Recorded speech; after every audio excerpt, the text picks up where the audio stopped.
क्या उस सब समय पर हो जाएगा। आप लोगों को सवाल पूछना चाहिए कि प्रदेश में मुख्यमंत्री बनाने को लेकर, मंत्री बनाने को लेकर, विभाग बांटने को लेकर अप्रत्याशित देरी हुई। असली देरी तो वो है, हम तो विपक्ष में आ ही गए, हम तो अपना काम कर लेंगे, विधानसभा चालू होगी, हमारे सब निर्णय हो जाएंगे और सब मिल बैठ के कर रहे हैं। लेकिन सरकार में जो काम अब तक हुआ है, हालांकि अभी सरकार नई बनी है और पहला काम उन्होंने किया, नौकरियां कम करने का काम किया, योजनाओं के नाम बदलने का काम किया। मुझे उम्मीद ये थी कि सरकार बनने के बाद एक सकारात्मक शुरुआत होगी और हम भी चाहते सरकार को समय दें, अपना काम कर दिखाएं। लेकिन अगर शुरुआत ही ऐसी हो रही है कि नौजवानों के साथ विश्वासघात हो रहा है, उसका सीधा परिणाम आप लोगों ने इस उपचुनाव में देख लिया। इसलिए मैं आश्वस्त हूं, कांग्रेस पार्टी का संगठन मजबूती से काम करेगा। जिस राज्य की मुझे जिम्मेदारी दी है, वहां पर हम लोग सघन दौरे करेंगे, सब लोगों को साथ लेकर चलेंगे और कांग्रेस पार्टी के लिए अच्छे परिणाम आएंगे। आपने जहाँ दौरे किए वहाँ सीटें आपने दौरे किए, सीटें आपने वहाँ जीती है। मैंने कहा आपने करणपुर का किया था। हम सब मिलकर चुनाव लड़े थे और ये समय आज एकजुटता दिखाने का है और कांग्रेस पार्टी में भी हम सब लोग चाहते हैं कि आने वाली चुनौती लोकसभा चुनाव की है, उसके लिए संगठित, सक्रिय और मजबूत होकर हम लोग आगे बढ़ने वाले हैं। लोकसभा चुनाव से पहले राम मंदिर कितना बड़ा मुद्दा है, भव्य आयोजन हो रहा है, कि आप भी जाएंगे 22 जनवरी को? भाई ये मुद्दा मैं समझता हूँ धार्मिक मुद्दा है, जनता की भावना से जुड़ा मुद्दा है, इसको पॉलिटिसाइज नहीं करना चाहिए। मुझे लगता है कि ये कांग्रेस, बीजेपी, जनता दल की बात नहीं है, ये देश की भावना की बात है। जिसकी जो श्रद्धा है वो अपना काम करेगा। लेकिन हमारा इश्यू है डेवलपमेंट का इश्यू, हमारा इश्यू है चुनाव जनता के मुद्दों को लेकर होना चाहिए। भावनात्मक जज्बाती मुद्दों को लेकर राजनीति करेंगे तो वो लंबे समय के लिए सही नहीं है। और मैं समझता हूं कि हमारी पार्टी का स्टैंड बड़ा क्लियर है कि हम लोग चाहते हैं कि राजनीति हो तो पब्लिक इश्यूज पर हो। 10 साल की रिपोर्ट कार्ड भाजपा को प्रस्तुत करनी चाहिए कि किस क्षेत्र में आपने आगे काम किया है, कृषि के क्षेत्र में, उद्योग के क्षेत्र में, निवेश के क्षेत्र में, नौजवानों के क्षेत्र में, महंगाई कम करने के क्षेत्र में। आज कच्चे तेल का दाम इतना कम हो गया, लेकिन राहत उसकी सरकार हमको नहीं दे पा रही है तेल, पेट्रोल के, गैस के दामों के अंदर। तो इस सवाल जनता को और मीडिया को पूछने चाहिए कि आप सारा ध्यान और जो लोगों का जो फोकस है वो पब्लिक इश्यूज पे क्यों नहीं आ रहा है। क्या आपको लगता है कि आला कमान ने अगर आपकी बात मान ली होती और नेतृत्व परिवर्तन कर दिया होता राजस्थान में, तो आज कांग्रेस की सरकार होती राजस्थान में? अब आप देखो 2024 के लोकसभा चुनाव में क्या करना है। आप रेवंकर जी वापस पीछे चले जाते हो, हमें आगे जाना है, आगे की सोचना है। पायलट को कमान दे दी जाती है समय से पहले, ठीक पहले हम सब मिलकर चुनाव लड़ेंगे।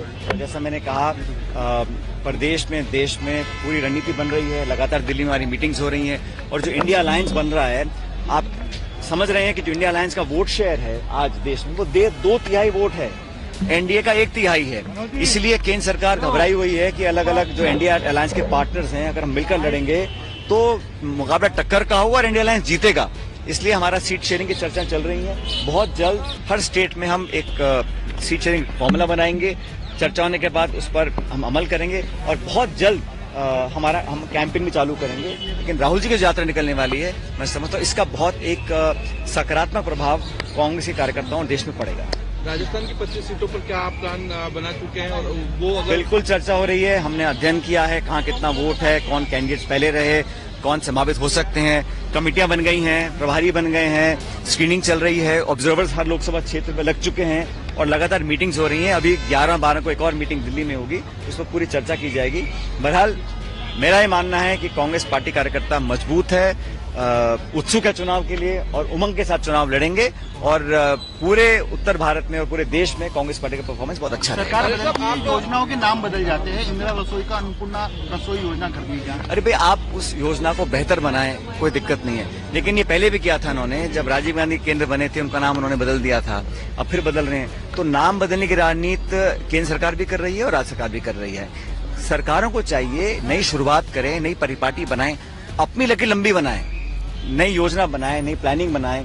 तो वहां तक तो अभी कुछ काम किया नहीं है, अब योजनाओं को बदलकर संकेत देना चाहते हैं। तो मैं समझता हूँ ये कोई बहुत अच्छा एक पॉजिटिव डेवलपमेंट नहीं है और ये काम सरकार केंद्र की भी करती है, राज्य की भी कर रही है। पुराने चेहरों को लेकर के विधानसभा चुनाव आप हार गए, आप नए चेहरों को लेकर के आते हैं। अशोक गहलोत पुराने चेहरों पर दाव खेलते हैं, तो क्या लोकसभा में भी मैं हमेशा चाहता हूँ कि मैं जब से मैं राजनीति कर रहा हूँ, अगर कहीं मेरी कोई एक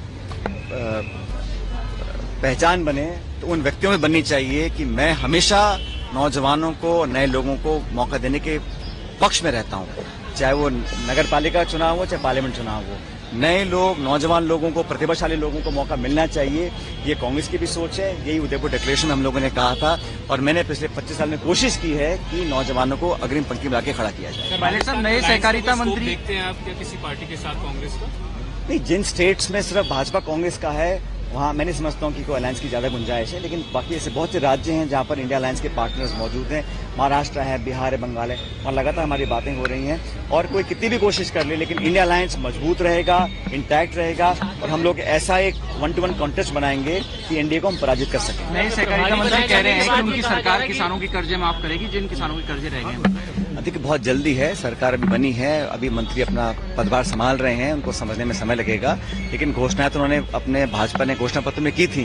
कितना अमल कर पाएंगे ये समय बताएगा, लेकिन एक जागरूक, चुस्त और मुस्तैद विपक्ष का काम कांग्रेस पार्टी करेगी। विधायक मेवाराम जैन के मसले पर बीजेपी चुटकी लेती हुई नजर क्या करें? मेवाराम जैन के मसले पर बीजेपी चुटकी ले रही है। ये तो हमने कार्रवाई करी है उनके ऊपर जो करनी थी और मुझे लगता है पहले कर देनी चाहिए थी। ये कहा जा रहा है कि पायलट साहब अब राजस्थान से दूर हो गए, आप प्रभारी बनाए जाने। मैंने पहले भी कहा था